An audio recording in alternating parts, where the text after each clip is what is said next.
খবর দেখাই আপনাকে। খবরের একটা আপনি নিশ্চয়ই দেখতে পাচ্ছেন এখানে একটা যুগান্তরে একটা খবর বের হয়েছে।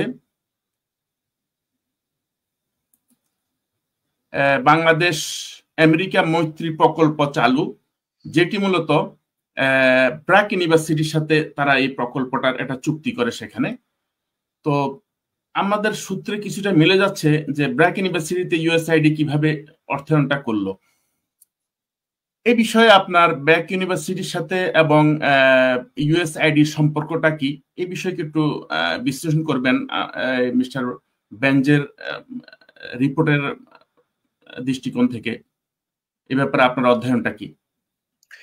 আসলে ইউএসএআইডির কাজ যদি আমরা সামগ্রিকভাবে দেখি, সারা পৃথিবী জুড়ে তাদের কাজ কিন্তু ব্র্যাকের মতো এনজিও বা আধা সরকারি বেসরকারি প্রতিষ্ঠানগুলোর সাথে কাজ করা। এটা নানান সেক্টরে তারা করে, কৃষি কাজে সাহায্য করা, স্বাস্থ্য খাত এবং অন্যান্য কাজে সাহায্য করা।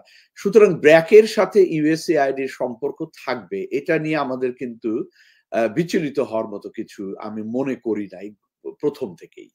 যে ব্র্যাক যেহেতু বাংলাদেশে এনজিও সেক্টরে বিশেষ করে স্বাস্থ্য ক্ষেত্রে, চিকিৎসা, আমরা বলবো নিউট্রিশন বা পুষ্টি বিজ্ঞান, এরকম নানান বিষয়ে তারা কাজ করে, মাইক্রো ক্রেডিট নিয়ে কাজ করে।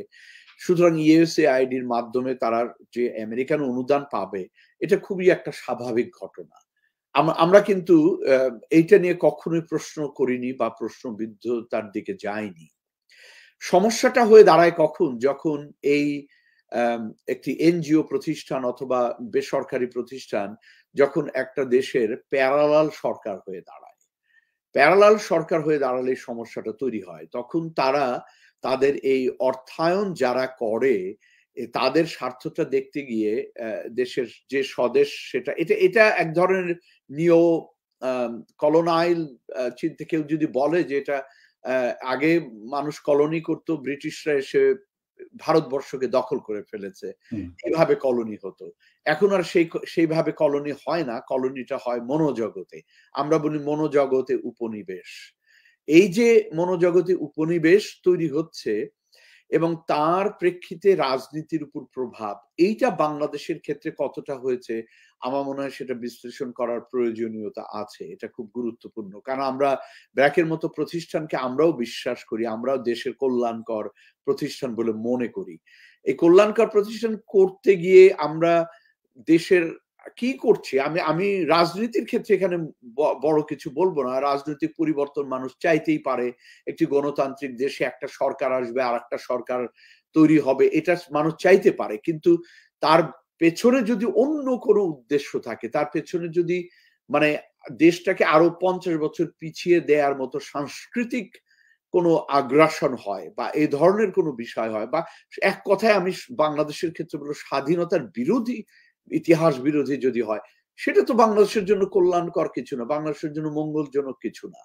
এইখানে ভূমিকাটা কার কত, এটা বিশ্লেষণ করা জরুরি।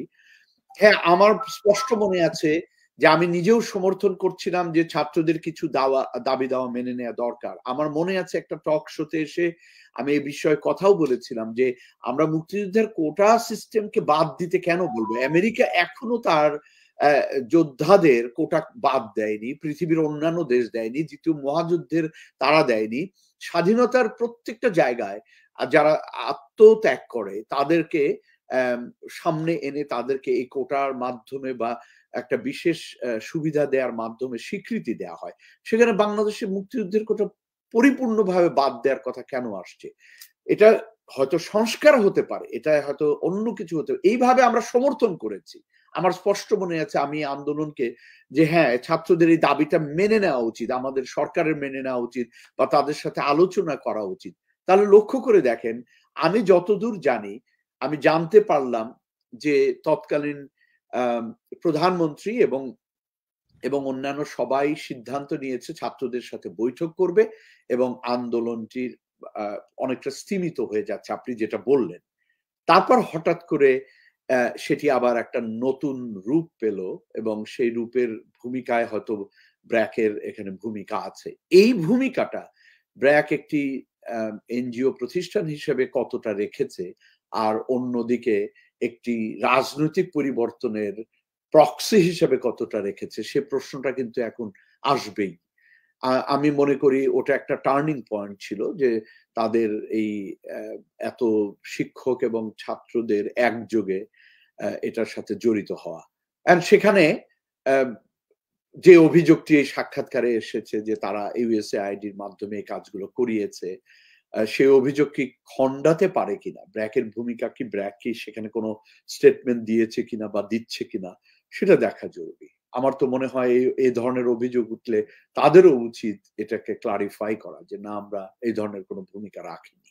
আপনি একটু সাথে যোগ করি, আপনার নিশ্চয় মনে আছে এই আন্দোলনের শেষ দিকে, মানে আগস্টের 2-3 তারিখের দিকে ব্র্যাক ইউনিভার্সিটির প্রায় 300 কতজন সহ মোট প্রাইভেট বিশ্ববিদ্যালয়ের 626 জন শিক্ষক একসাথে আন্দোলন নেমে আসে এই ছাত্রদেরকে সমর্থন দিয়ে। তো এতে কি শিক্ষকদের ভূমিকাটাকে আপনি কিভাবে দেখেন এখানে?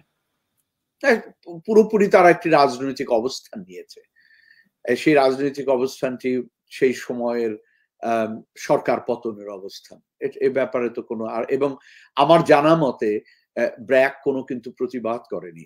এই যে সাক্ষাৎকার প্রচারিত হলো বা ইউএসএআইডির সংযোগ নিয়ে যে ইঙ্গিতপূর্ণ টুইট হলো আমেরিকার ট্রাম্প প্রশাসনের পক্ষে